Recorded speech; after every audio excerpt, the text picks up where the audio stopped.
Gospel of John جو ہے، یوحنا کی انجیل جو 4 چیپٹر ہے نا، ان میں سے ایک یوحنا کی انجیل ہے، اس میں چیپٹر نمبر 15 سے 18 تک موجود ہے۔ عیسیٰ ابن مریم کہتے ہیں کہ مجھے تم سے بہت کچھ کہنا ہے لیکن ابھی تم متحمل نہیں ہو ان باتوں کے۔ وہ ہستی جب دنیا میں آئیں گی نا، وہ تمہیں وہ ساری باتیں سکھائیں گی، وہ اپنی خواہش سے کچھ نہیں کہیں گے، ان کے منہ میں اللہ اپنا کلام ڈالے گا۔ وما ينطق عن الهوى ان هو الا وحی یوحى، وہی بات قرآن میں آئی گی، اور وہ دنیا میں میرا نام روشن کریں گی۔ دنیا میں عیسیٰ ابن مریم کا نام کس نے روشن کیا ہے؟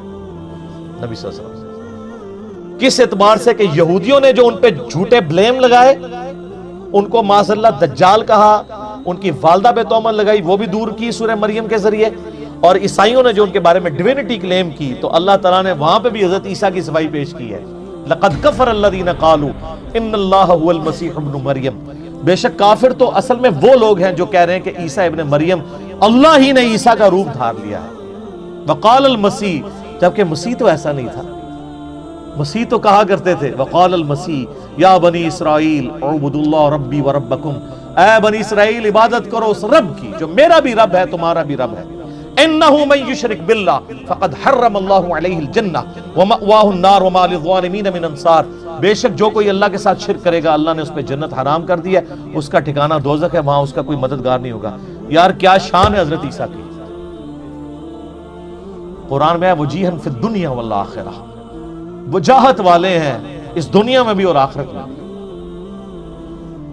جس کے اوپر ایلیگیشن لگے اور اللہ اس سے الزام دور کر رہا ہو کہ مسیح ایسے نہیں تھے، وہ تو میرا ہی نام لیا کرتے تھے۔ اچھا یہ ایک رخ ہے، لیکن اللہ تو آپ کو بتایا بڑا ڈڈ ہے۔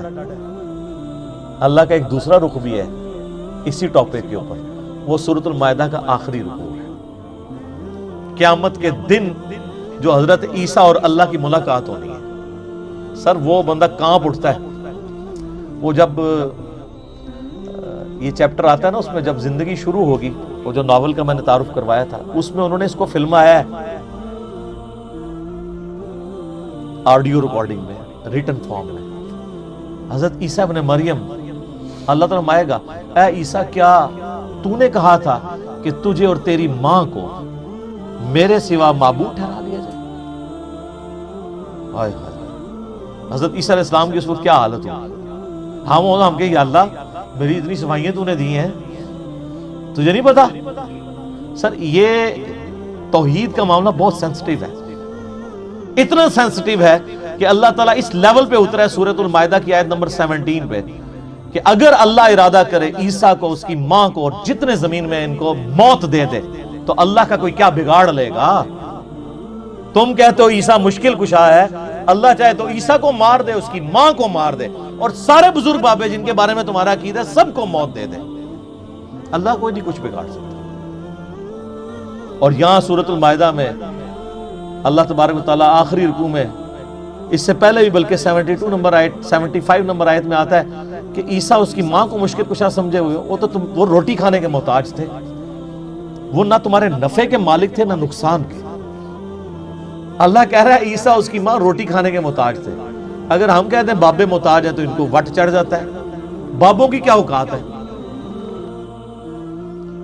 بابے تو عیسیٰ ابن مریم کی جوتیوں کی خاک کے برابر بھی نہیں ہے، بلکہ آپ میں سے کئی لوگ ہیں جن کی جوتیوں کی خاک نہیں ہے، جو شرک کرنے والے بابے جنہوں نے اپنی عبادت کروائی۔ لیکن اللہ تعالیٰ کیا فرما رہا ہے؟ یہ تمہارے نفع نقصان کے مالک نہیں۔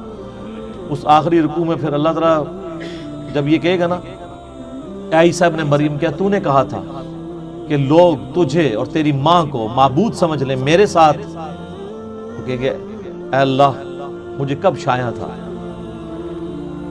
کہ میں ایسی بات کرتا؟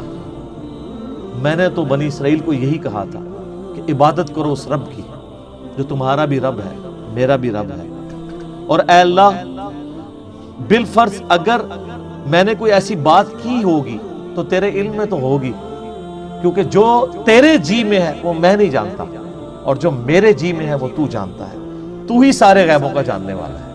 سر کس طرح کلیئر کٹ موتیوں کی طرح عقیدے بیان ہوئے ہیں قرآن میں، حالانکہ ان کو ڈٹنا چاہیے تھا، کانفیڈنس تھا نا، لیکن کہا کہ بالفرض اگر میرے دل میں بھی کوئی خواہش چھپی تھی نا خدا بننے کی، اللہ تیرے علم میں تو ہوگی نا۔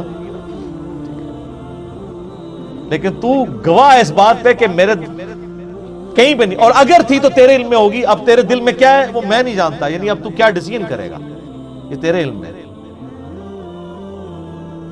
تو پھر حضرت عیسیٰ کہیں گے اے اللہ یہ تیرے بندے ہیں، چاہے انہیں معاف کر دے چاہے انہیں پکڑ لے، یہ تیری مرضی ہے۔ یعنی توحید کی باری آئی تو انبیاء کرام بھی سائیڈ پہ، کیونکہ ان کو اپنی فکر پڑ گئی۔ اور یہاں 1.5 ارب پونے 2 ارب عیسائیوں نے حضرت عیسیٰ کے بارے میں یہ عقیدہ رکھا ہے انہوں نے چھڑا لینا ہے، اور معذرت کے ساتھ آپ لوگوں نے بھی یہ عقیدہ رکھا ہوا ہے۔ آپ کے پیغمبر علیہ السلام نے بھی یہی باتیں ارشاد فرمائی ہیں، بخاری مسلم دونوں میں حدیث ہے، نبی علیہ السلام کم از کم 10 طرق آئے ہیں اس کے۔ آپ علیہ السلام فرماتے ہیں میرے حوض کوثر پہ میرے کچھ ساتھی لائے جائیں گے میرے صحابہ میں سے، اور میں جب ان کو حوض کوثر سے پلانے لگوں گا تو مجھے وہ بتائیں گے کہ اے اللہ کے نبی آپ کی وفات کے بعد یہ دین سے الٹے قدم پھر گئے تھے اور انہوں نے دین میں بدعتیں جاری کرتے تھے۔ آپ فرماتے ہیں میں کہوں گا سحقا سحقا لمن غیر بعدی، ان پہ پھٹکار ہو جنہوں نے میرے بعد میرے دین کو بدل دیا۔